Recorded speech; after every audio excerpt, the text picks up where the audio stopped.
I'm going to kick this off out in space. Just indulge me for a moment and allow me to start way out. Partially because I split my time between North America. I'm originally from the Montreal area, from Canada. And the other part of my time is in Asia. So when I try to pinpoint both of those locations on the Earth, this is the type of view I get. And I'm particularly partial to this view because we're more or less not on it. It's all blue ocean. There's very little land mass from this particular view. Sort of reminds us of our position. And at the risk of being a little tacky, I'm going to start with this simple equals MC squared that everyone's familiar with, just to set the stage for some of the work we do around sustainability. That when we're looking at sustainability, the topics we're going to be diving into in a moment, there's really some simple mathematical work at scale here, and it best summed up via this somewhat overused equation, where for those who are familiar, it really means something very simple, that energy equals matter. And when we break that down, essentially, take this very, very complex topic and break it down into pieces that are digestible, we consider this planet as a set of resources, set of matter, and those resources just being converted and reconverted by external or internal energy over and over again. So that breaks it down into these three topics, which we'll be covering mostly in materiality today. The topic of matter on one side, energy on the other, and these cycles of circularity in the middle. And all of that for really just one purpose, supporting life on Earth. Now, if I take those elements and park them to the side for a moment, matter is really just a bunch of ingredients that are being cycled over in so I'm seeing a comment on the side here, in infinite loops powered by energy, as mentioned, in order to support life. And so when we look at those topics separately, these are topics that we're now pretty much everyone in sustainable design familiar with. What's the matter made of? Is it a nutrient or is it a toxin? How much time does it take to regenerate? Is it longer than life can subsist? So that's the key circularity question. And how much energy is required in order to make those cycles happen? Is it more than life can afford? And so the main elements that tie back to that, ingredients obviously becomes a conversation about health. Circularity becomes one that is time-based, and energy is translated most easily understood in universal carbon metric. So starting zoomed way out in order to dive in a little deeper in a moment. But just setting the basic philosophy behind what drives Reset and the building standard that we'll be running through for this presentation. Reset, for those who are not familiar with, is an acronym that stands for Regenerative, Ecological, Social, and Economic Targets, with a key focus on regeneration and targets.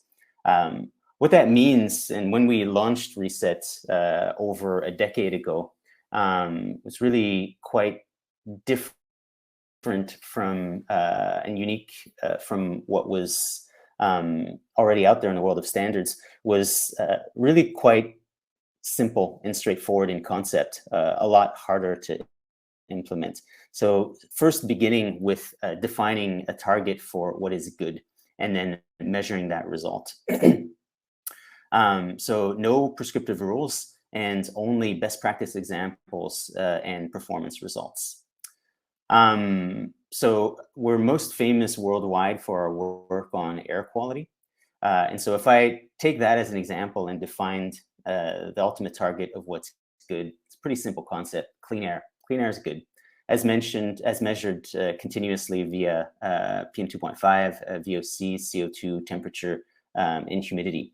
So with a performance target, then the focus becomes really on just, again, repeating myself, setting that target and measuring the results to ensure that those targets are met. So there's no fixed requirements for number of air changes or level of filtration. There's only a fixed requirement for data quality and performance. Now, this approach to building standards over a decade ago was really game-changing, because no one had ever done this before. Everything to date was prescriptive and design-driven. And so for Reset, the focus was really on science-based numbers, not badges, focus on performance as opposed to prescriptive design, and no interest in plans, only interest in results. And so the way it has evolved over the past decade has been continually supportive of that philosophy, and now mainly being used by C-suites, especially CFOs, tying sustainability performance data to financial data, because it's the only type of metric that can actually make that bridge, given that it's 100% data-driven. So how does that tie into other standards, such as LEED? The tie-in is actually generally quite strong, in the sense that frameworks like LEEDs tend to be broader, give users a broad base of topics to dive into.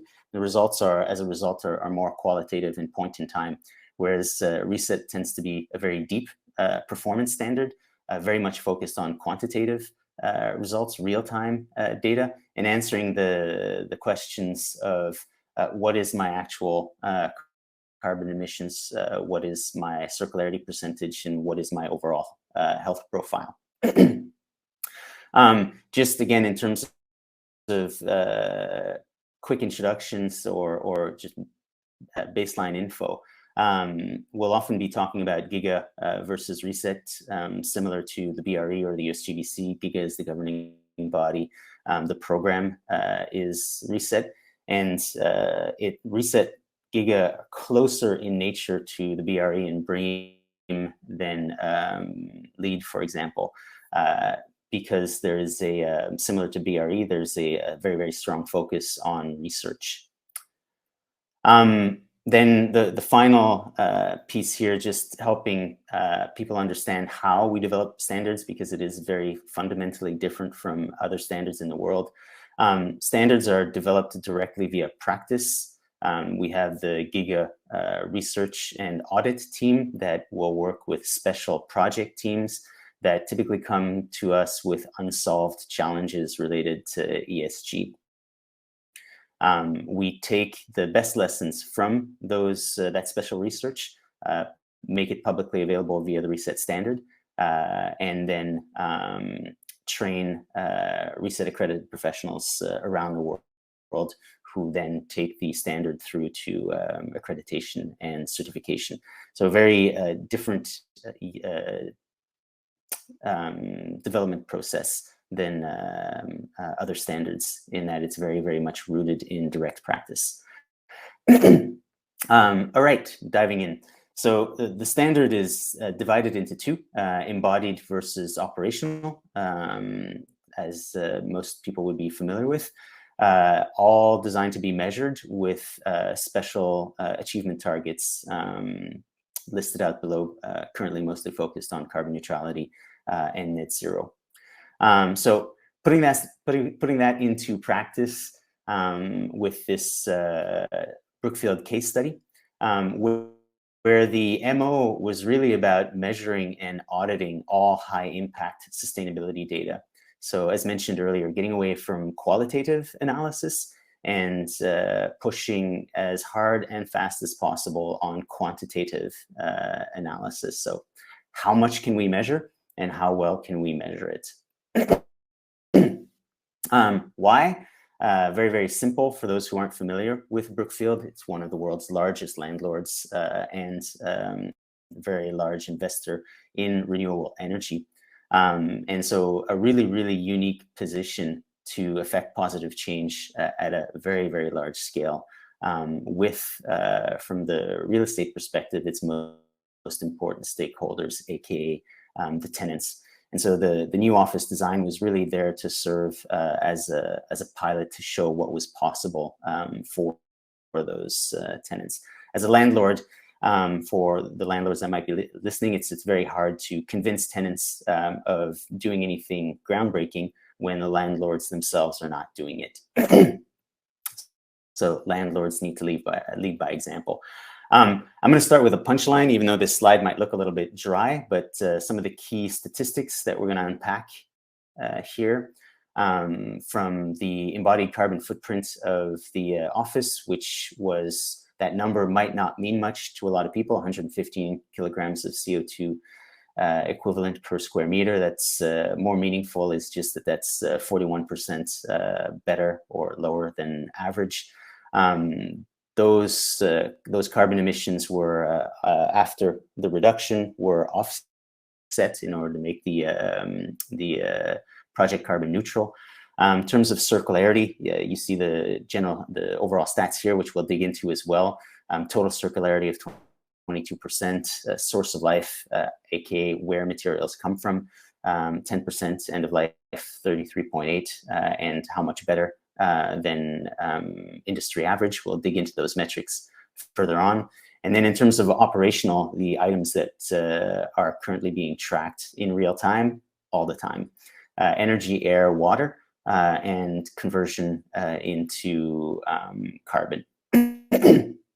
So let's start with operational data.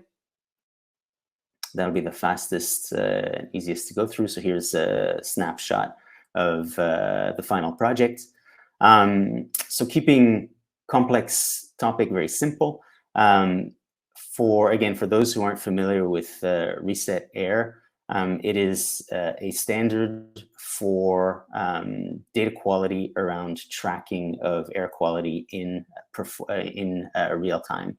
So standard for the quality of the monitors being used, standard for the location of monitors being installed, standard for how the data gets crunched in order to enable comparability across projects around the world.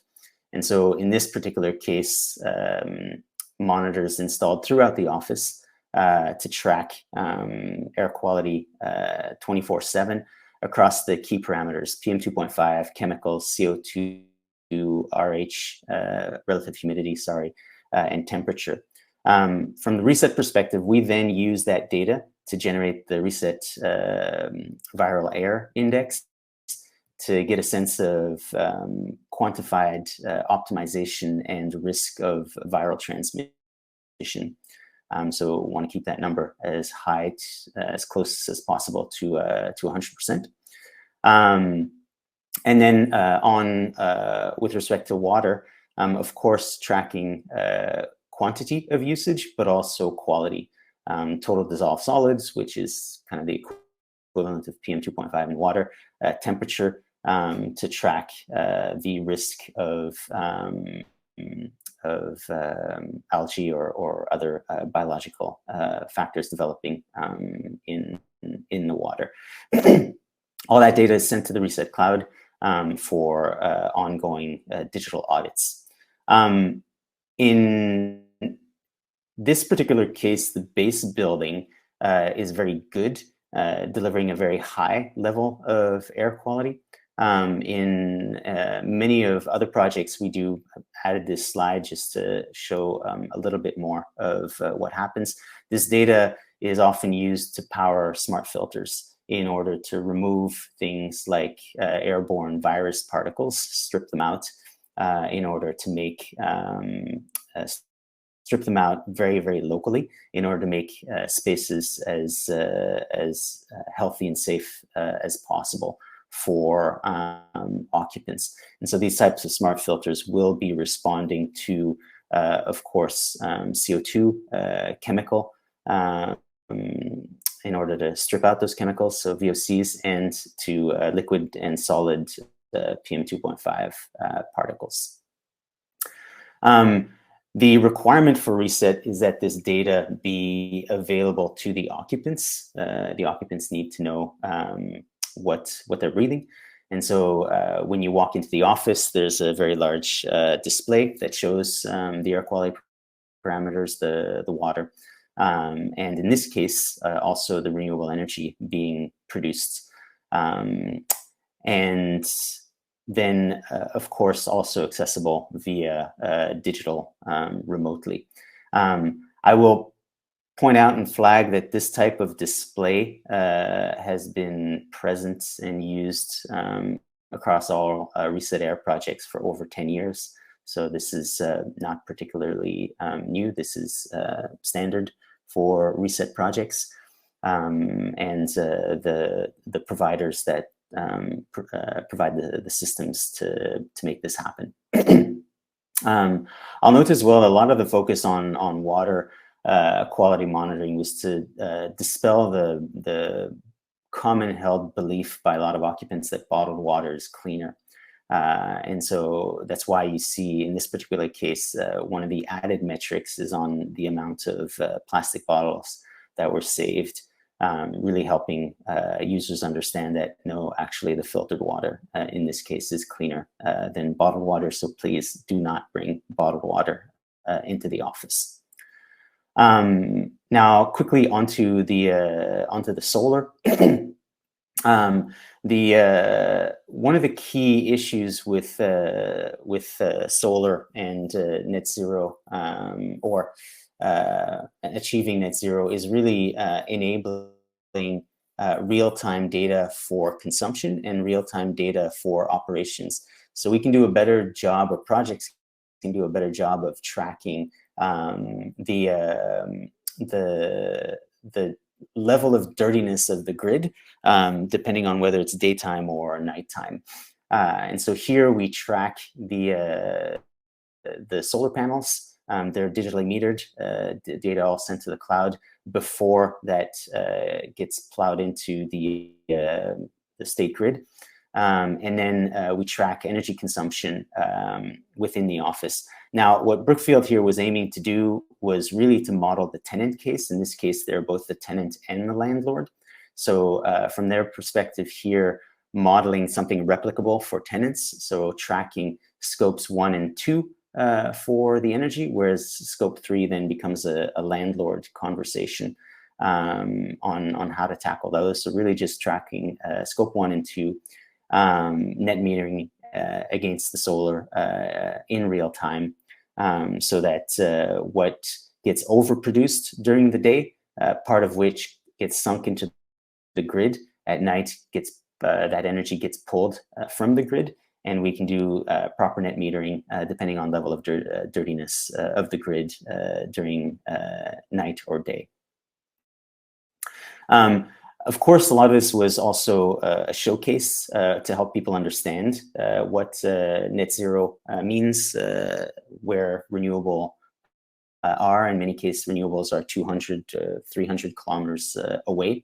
And so everybody in the building simply needs to look down and can see the source of the energy. This is, of course, not enough to power the entire building, nowhere close. It's simply enough to power the Brookfield office within the property, and partially as a tie to help people understand and better visualize that renewable energy, which, as mentioned, might be 150 kilometers away. And for somebody like Brookfield that sit on both sides of the equation, where they are the producer of renewable energy and then also the landlord, helping understand how that renewable energy goes into the grid, gets mixed up with non-renewable energy, and how it's possible to decouple the CO2, separately account for the CO2, and let energy be energy in the grid, and assign the CO2 reductions to whichever project appropriate.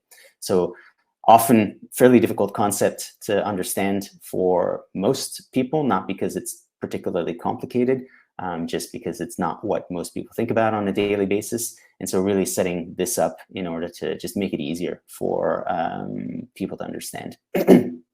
All right. That was just high level on operational data. Again, all tracked real-time, continuous time. Now into embodied personal favorites of mine, and also going to dig a bit deeper into this one. First, again, starting with the why. Maybe some of you have seen this report that we generated. If not, please reach out. We'll make it available. This particular graph, everyone on the call hopefully is memorized by now or is extremely familiar with, just showing that globally, real estate accounts for 50% of global emissions. This is a figure we should all have on the tips of our fingers by now, with about a quarter of that being quarter of the total being building operations and the rest being embodied. So again, very, very familiar statistic. Some of the nerds out there, myself included, might be familiar with this graph. If you're not, or with this bar chart, if you're not, bear with me for a second. But what it shows is that for every, the yellow bars represent embodied carbon. So that's the carbon from reinforced concrete and structure, which appears once at the beginning and then stays the same. But what's being shown here is that for every square meter of structure that gets built and embodied carbon that results from that construction, it takes about 19 years or 20 years for operational carbon to catch up. And this data was first visualized by our friends at Architecture 2030 a few years ago. And what we did in the reset sort of accounting process, we started realizing that the embodied carbon from interiors was largely undervalued. And once we account for the embodied carbon from interiors and add that on top of the embodied carbon of buildings, then we note that it takes about double. It takes about 37 years for operational carbon to catch up with embodied carbon. So again, stressing the fact that one of the big elephants in the room right now that in large part hasn't been accounted for yet is really the embodied carbon of interior fit outs. And here I'm showing this for US construction. In cities that are doing a good job of decarbonizing, this looks even more extreme. So this is for New York, where the operational carbon footprint is lower than the average for the US. Then the remaining embodied carbon from materials has a much higher proportion. So in this case, it takes about 54 years for operational carbon to catch up with embodied carbon. And that's only going to continue becoming more extreme as we continue to decarbonize the grid. And what will be left behind is really embodied carbon from interiors and core and shell. And so when we bend down more on this issue of embodied carbon in interiors, we start to really get a sense of a magnitude of the issue and where that issue is. So forget reading the text, and happy to make these graphs available afterwards. But the yellow here is the average carbon footprint of office buildings. Surprisingly, both in the US and in Asia. Both are heavily coal-fired geographies, so very, very similar carbon footprints. This one sits at about 850 of kilograms of CO2 per square meter. So that's core and shell. Interiors, when they're properly accounted for over the life of the building, so interiors, if we take an 8.5-year life cycle and accounting for a building that lasts 60 years on average, then the carbon footprint of the interiors ends up being about 25% higher for offices. Because we work around the world, we've been seeing in most geographies that the interior lifespan has been getting shorter, primarily because lease times are shorter, market is more unstable. So this has been the case for offices, but it is also very much the case for retail.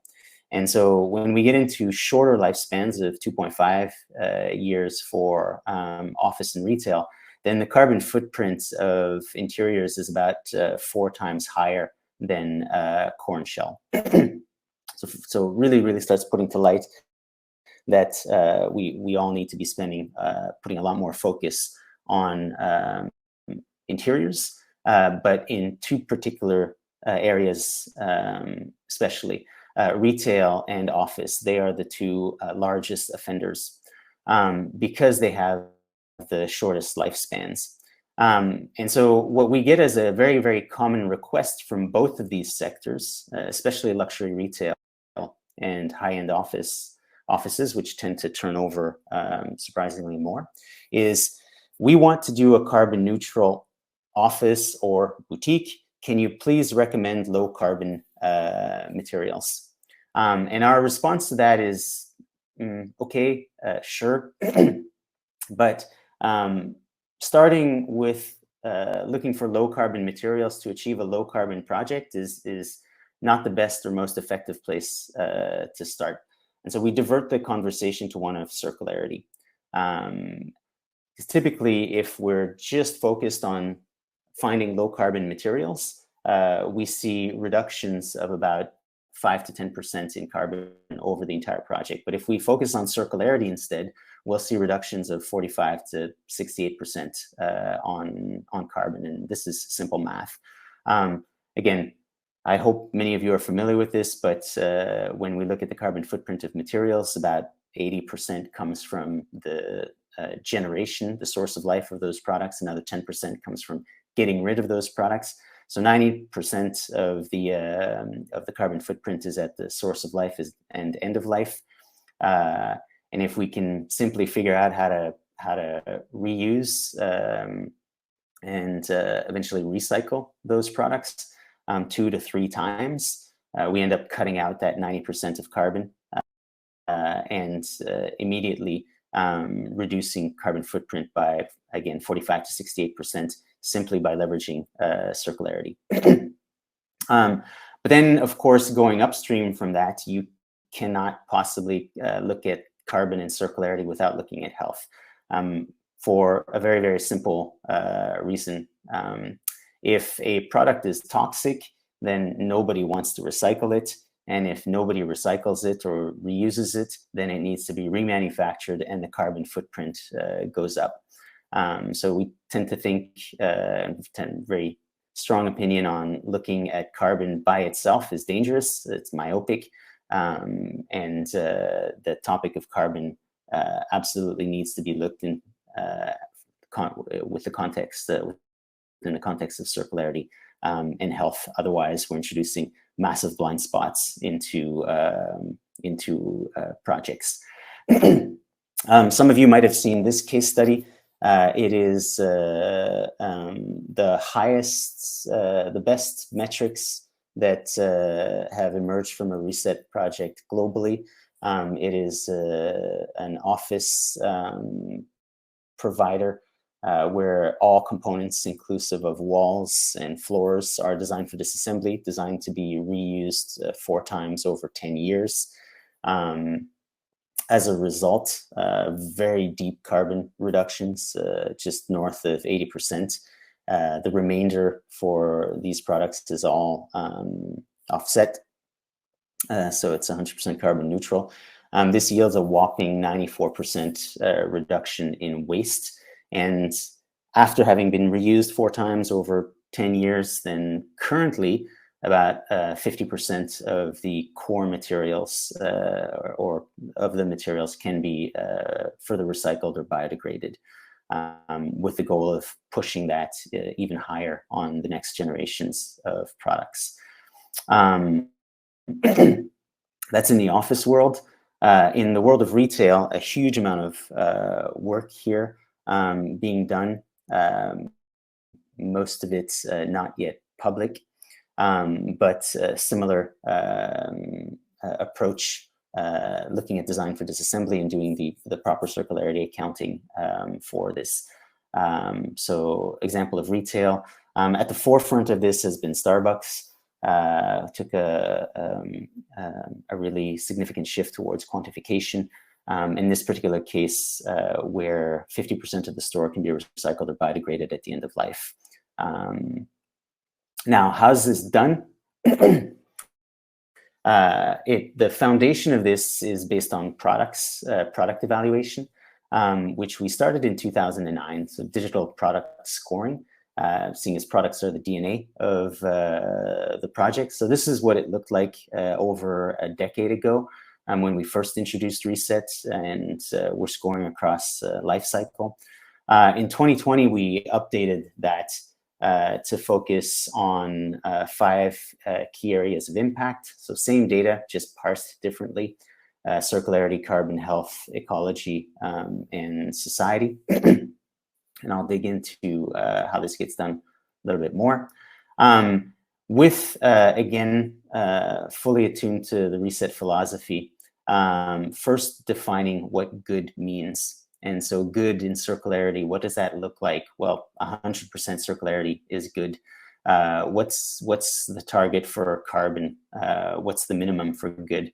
Well, it's carbon, 100% carbon neutral or net zero. What does good look like in health? Free of chemicals of concern, free of chemical off-gassing. And so setting a very clear definition for the target, the 100% mark, which is what I've just described, and then being able to assess all products based on various test reports, certifications, and so on, as per these metrics, in order to yield separate circularity, carbon, health factors into an overall score. We show social and ecology to put a flag in the ground and show people what we're working on, to invite more input and collaboration there. Social and ecology both have not yet been released, which is why you're not seeing a score here. The score powers 2 of our platforms. On the one side, Origin, which is a freely accessible data hub, and mostly designed for product suppliers to freely input their data. And then Matter, which is our scoring engine for project teams and what drives the Reset project scoring. Now, just because we're short on time, I've chosen to dig deeper into one of these verticals, embodied circularity, just to give you a quick sense of how this all works. So step 1, when working with the Reset Embodied standard, is to define the material boundary. We split that into 4: furniture and equipment, finishes and substrates, MEP, and structure and substructure. So in this case, as an example, highlighting 2 of those components of the material boundary, and then zooming in on the portion, the module of Reset Embodied that the project team is going to be focusing on prioritizing. As mentioned, ideally, at a minimum, looking at circularity, carbon, and health together. Then within the quantification approach, there's 2 approaches. One is the elemental, the other is weighted. Most people will be more familiar with the more complicated weighted approach, which, as the name suggests, is the product contribution is weighted according to the quantity of the product within a project. This is requires a heavier lift from projects, pun intended. There's more work here, which is why we developed the Reset Elemental approach, which is an approach I'm a particularly big fan of, because this approach treats all products equally. A chair is as important as the floor, is as important as the paint, is as important as the ceiling. And this elemental approach requires no quantification. Again, it looks at all products equally. And so as a result is really fast and effective to deploy. So a lot of the pilot users are deploying Reset Elemental across an entire portfolio. It allows to score firm-wide projects and then picking 1 in 10 projects, 1 in 20 projects, and doing reset weighted on those projects. Now, as mentioned, the beginnings of the standard and calculations start with products. And here's a simplified view of this. When we do the accounting for circularity, 2 main components, source of life and end of life. In here, we're looking at really where products come from and where they go, so the fate of products. The accounting for usage circularity, aka how many times a product will get reused, actually has a separate topic. It directly affects carbon, but it doesn't affect the ultimate fate of a product. So how many times I can reuse a particular product will not have an impact on whether it's ultimately recyclable or biodegradable. If I can reuse it 4 times, it's been designed for durability. That's great. It lowers the overall carbon footprint, but it has no impact whatsoever on the fate of the product. So this accounting for circularity is very strict in the way it looks at source of life and end of life, both of which are considered equally. And you see some of the elements that go into this. Is it virgin material? Is it recycled content? Is it bio-based? Is it sustainably harvested? Can it be recycled? Same quality versus downcycled? Is it biodegradable, contaminated or non-contaminated? And most importantly, can it be separated to enable recyclability or biodegradability if it's a compound material? A lot of the data comes directly from test reports, certifications that you all would be familiar with, depending on which geography you're from. And then here, just showing an example of how this works. So this is a board material that's made from polyurethane resin and waste coffee grounds. That's often very much promoted as a green product that's made from waste material, but we consider it to be a complete disaster simply because you have 2 perfect materials. You have organically grown coffee. Here you have the grounds as a waste material that's designed to biodegrade, and you have a polyurethane, which is resin, which is recyclable. But the moment you mix them together, then the coffee grounds are perfectly coated in polyurethane, therefore they will never biodegrade. And the polyurethane is contaminated with coffee, therefore no one will ever want to recycle it. And so you've taken 2 amazing products and by mixing them created the perfect definition of garbage. And once we score that, we get a circularity factor of 23%, which is low for a product. And so the math immediately eliminates that. This product.